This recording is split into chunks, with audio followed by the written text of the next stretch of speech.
Most people believe the deadliest 8,000-meter mountain in the world is K2, steep, brutal, and unforgiving. But there is another mountain, one many climbers quietly call easy, that has taken more lives than K2 ever has. It doesn't look terrifying. It doesn't constantly scare people away.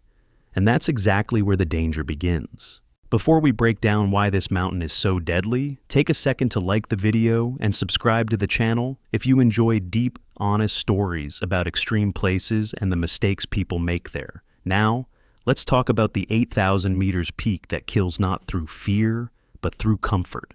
Let's begin. Most climbers fear K2, and that fear is well earned. With steep faces, narrow ridgelines, and violent weather systems sweeping in from the Karakoram, K2 has built a reputation as the ultimate test of high-altitude mountaineering. Historically, when measured against successful summits, K2's fatality rate has hovered around 23 to 25%. That means roughly one climber dies for every 4 who reach the top. Those numbers are widely cited, deeply respected, and often used as the benchmark for danger above 8,000 meters. But what if fear itself is not the most reliable indicator of danger? There is another 8,000-meter mountain, one that lacks K2's dramatic silhouette and does not dominate headlines. It doesn't look as violent. Its standard route appears shorter, less technical, and, at least on paper, more manageable. This mountain is Annapurna I, and for much of climbing history, it has quietly been more lethal than K2. Annapurna I rises to 8,091 meters, making it the 10th highest mountain in the world. From a distance, it does not look particularly monstrous. Many climbers describe its normal route as direct, meaning there are fewer complicated technical sections compared to peaks like K2 or Kangchenjunga. Because of this, Annapurna developed an early reputation as one of the more accessible 8,000-meter mountains. That reputation, however, hides a deeply unsettling reality. For decades, Annapurna held the highest fatality rate of any 8,000-meter peak. Historical analyses place its death rate between 32 and 38%, depending on the period examined. Even when using modern data, after improvements in equipment, forecasting, and logistics, Annapurna's fatality rate remains consistently higher than K2's. This means that statistically, a climber has historically been more likely to die attempting Annapurna than K2, despite Annapurna being widely considered less technically difficult. This raises an uncomfortable question. If Annapurna is easier, why does it kill more people? The answer lies not in difficulty alone, but in the nature of risk. K2 confronts climbers with danger immediately. Its steepness forces respect. Its exposure demands conservative decisions. Many climbers turn back early on, say too, precisely because the mountain feels unforgiving from the first step. Annapurna, on the other hand, often allows climbers to move efficiently and confidently through large sections of the route. That sense of progress creates momentum, and momentum, at extreme altitude, can be deadly.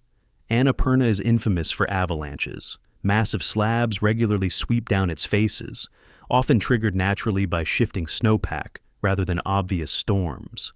Unlike on other peaks, these avalanches frequently occur during what climbers would describe as acceptable conditions. Visibility may be good, winds may be moderate, forecasts may show no immediate danger, and yet entire teams have been wiped out in moments. This unpredictability is what makes Annapurna so lethal. There is often no clear warning, no dramatic change in weather, no obvious signal telling climbers to retreat. Survivors repeatedly describe the same experience. Conditions seemed stable, decisions felt rational, and then everything ended abruptly. In mountaineering, unpredictability multiplies risk more than difficulty ever could. Another factor that amplifies Annapurna's danger is human psychology at altitude. Above 8,000 meters, often called the death zone, the body and brain are slowly failing. Oxygen deprivation reduces cognitive function, narrows perception, and impairs decision-making. Even experienced climbers are not immune. On a mountain that feels manageable, these cognitive effects go unnoticed longer. Climbers do not feel threatened enough to question their judgment. They trust themselves at the exact moment they should not. This is where Annapurna becomes more dangerous than K2. On K2, fear forces humility. On Annapurna, confidence erodes it.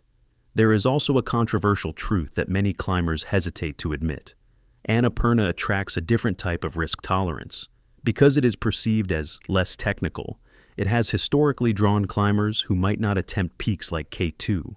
This does not mean they are incompetent, but it does mean the margin for error is thinner. When unpredictable avalanches meet slightly reduced caution, fatal outcomes increase dramatically. Some will argue that comparing Annapurna to K2 is misleading because climbing styles and eras differ, and that argument has merit. Modern fixed ropes, weather forecasting, and commercial logistics have reduced overall fatality rates across the Himalayas. However, even when isolating more recent decades, Annapurna remains disproportionately deadly relative to its perceived difficulty.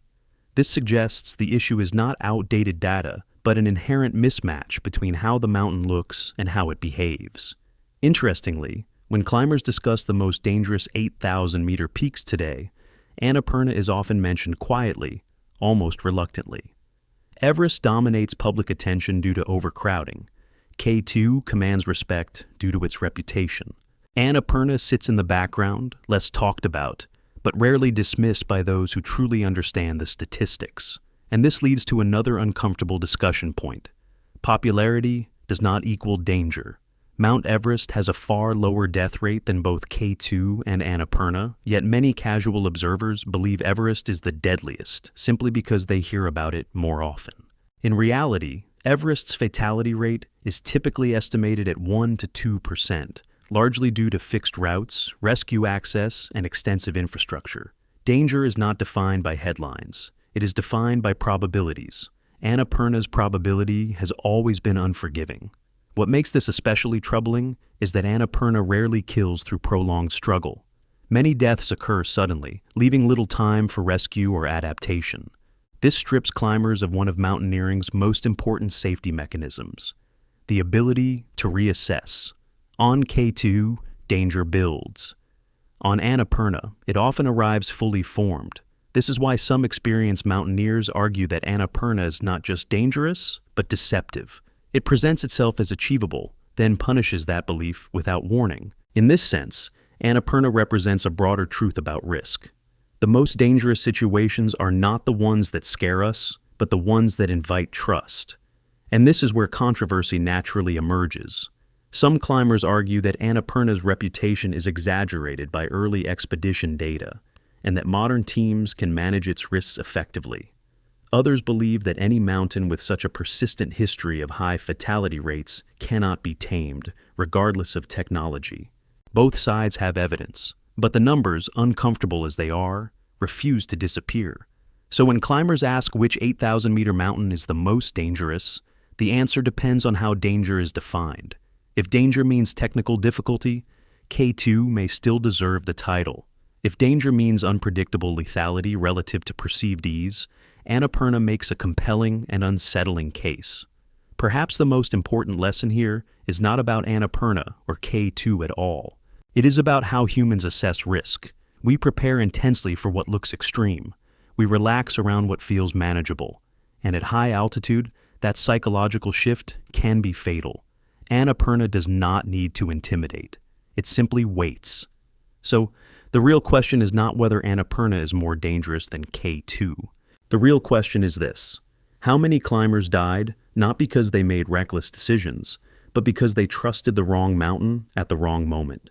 And if easy can be deadlier than hard at 8,000 meters, what other risks in life do we underestimate simply because they don't scare us enough? So, maybe the most dangerous mountains aren't the ones that scare us the most.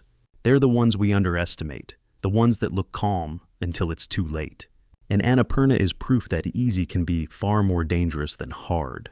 If this changed the way you think about risk in the mountains, take a second to like the video and subscribe to the channel.